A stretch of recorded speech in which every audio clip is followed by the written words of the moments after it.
There's a pledge for a flag and an anthem for our country too.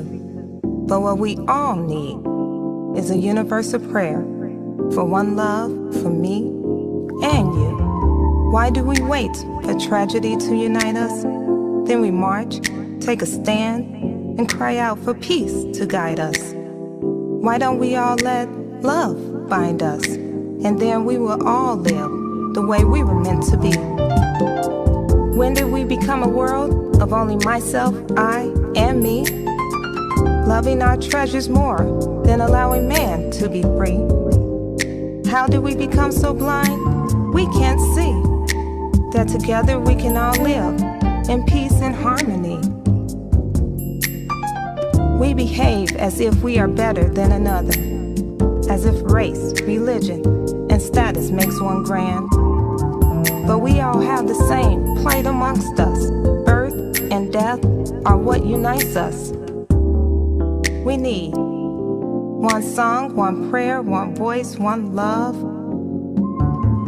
We need love. Welcome to the First Lady Show. And here on today, a very special day as we're celebrating the second year anniversary of the First Lady Show. We have with us our very special guest, Congresswoman Brenda Lawrence, representing Michigan's 14th District. Welcome.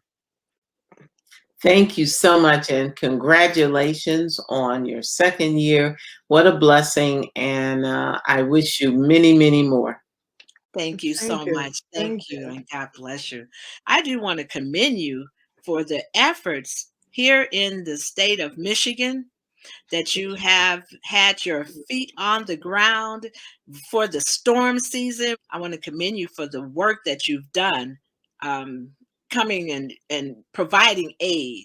And if you can kind of give us an update even on some of the aid that has been provided and assistance even. We live in Michigan. As many of you know, I was a former mayor and very much aware of our challenges with our water infrastructure. And so I tell people when they're talking about, we need to fix our roads, we need to fix our bridges. Those, a pothole is an inconvenience, but our water infrastructure is essential to our lives. And I have been fighting and lobbying and working with the Biden administration to fix and rebuild our water infrastructure.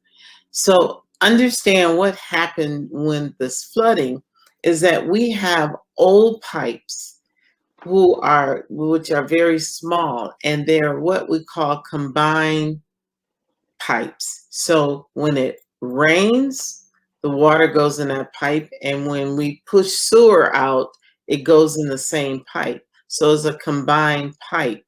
And when you get, we call them 1,000-year storms, where we receive 7 and 8 inches of water in a matter of an hour, the pipes are too small to accommodate that much rain and the sewer at one time. So what happened, that water backs up into the personal homes of the homeowner. And needless to say, that was just horrific. And so when this flooding happened, we even had some pipes that were just rainwater that backed up because it was too much water for our water infrastructure to handle. And so obviously we had to work with FEMA. That's our Federal Emergency Management Authority, and then our SBA, the Small Business Association, and other federal, state, and local government agencies to bring resources to the community. Because there were some homes, First Ladies, that the basement is not a storage place, it's where people live. It's where sometimes you are bringing a child home, or a teenager will make their residence in that lower level. Some of our lower levels or basements are, been renovated to be extended living spaces for us. But needless to say, usually our furnaces, our washers and dryers are in the basement. And so it was just so much damage. And the tears that I saw when I walked the streets of just precious memories, photos, keepsakes from generations that were destroyed in this flooding. And so we had to get all hands on deck. And I promised, and I brought FEMA in. The president approved the state of emergency request so that we could bring FEMA in. We had to do things like provide temporary housing, home repairs, low-cost loans to cover uninsured property loss, and other programs to help individuals and business owners recover from the effects of this disaster. So the SBA, there were some homes where the lower level of the basement was the daycare center that they were running out of their home, or they were a seamstress and had everything set up because they ran their business out of their basement.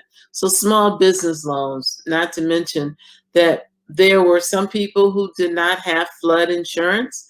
And so therefore they did not, their insurance company wouldn't cover it. I had one home where the water had forced through the basement windows. So windows had to be repaired and the furnaces and all those things. So as of as of October the 6th, FEMA has approved over 140 million in flood assistance. And thankfully we've helped more than 50,000 individuals affected by the June flooding. And I have this moment to really do some clarification. Some of the people, and you're listening, who were affected and they had flood damage, they applied for resources from FEMA and they got a letter that said denied. Please do not stop. Read the whole letter. It's a quirk in the system that a lot of things, like say for instance, they would say denied. It's not that you didn't meet the criteria for resources, but you didn't put your zip code in, or you didn't put yes or no, do you have home insurance or you don't. So if something is missing or your application was not complete, they will deny it. So please, you can call my office if you need any help, and I'll be just grateful to be able to help you with FEMA. But every denial does not mean that it's all over, especially those of you who need the resources. Please reapply. All right. Thank you so much for that information. We really appreciate that. Thank you, thank you, thank you. So again, this is Congresswoman Brenda Lawrence, Michigan's 14th District Congresswoman. Thank you so much for that information about the relief efforts for those that were affected by those storms. Oh, they were great. And thank you so much for assisting Michiganders with that information and providing that information. Later, I do want to have that phone number, and I want to run that number. I'm going to put that up also, the phone number for FEMA, or to contact you for that further information when you get a chance. Okay. Yes, ma'am. Thank you so much. And we'll put that up on Facebook, and also we'll put that up as an we'll stream that across to the screen. Yes. Thank you so much. All right. Okay. Now there's so much going on. I tell you, these storms, I mean, COVID itself, like we didn't already have enough going on, right? Yes. 19. We're already in a storm, already in a storm with COVID. And then Yes. these storms coming and hitting harder than ever. I mean, I actually watched television, and there was a storm where there was thunder and lightning. It was a tornado had hit, knocked down a bunch of homes, and next to one of the homes that had been knocked down by a tornado, and there was flooding, there was a fire. Oh my goodness. One of the houses was on fire. I think this was in Maryland somewhere. And so, no, in New Jersey, I used to live in New Jersey, so I know I never saw that kind of weather there, and they didn't expect it. The governor talked about how they never expected that kind of storm. They've never witnessed that kind of storm, so that's what really caught a lot of people off guard. I mean, the weather forecasters couldn't forecast it. They thought it was just going to be just a regular storm. It might be not so good, but nobody thought it would be that devastating. But we're living in a time where these storms are surprising us, so we want to be ready. Yes.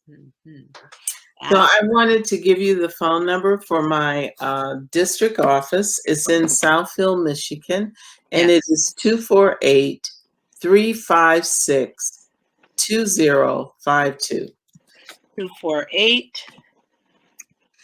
248-356-2052. And that's your Michigan office? Yes.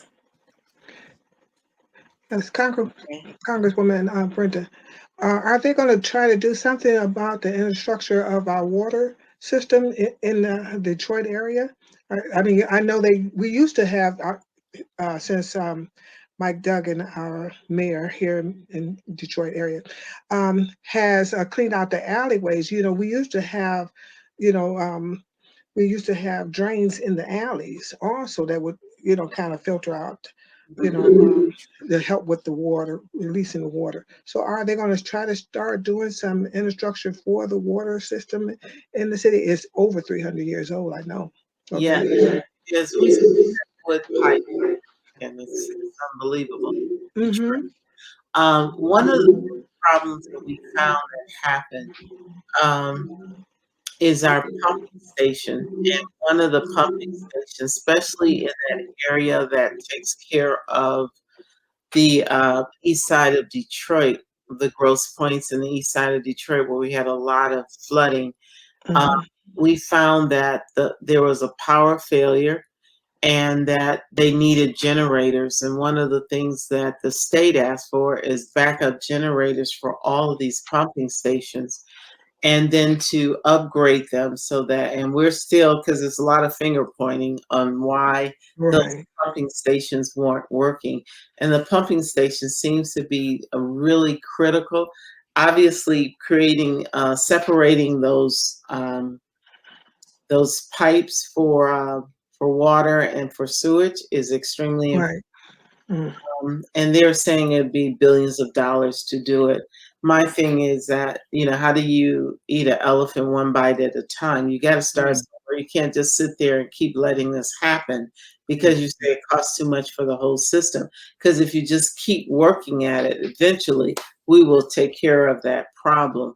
And so those are things that, yes, we are working on. We know we've already given money to have backup generators, but also to update our pumping stations to make sure they're running efficiently. Thank you so much. Thank you so much for that, because like you say, how do you eat an elephant? You start eating the elephant. One bite at a time. You don't keep putting it off and talking about what can't be done. Get started.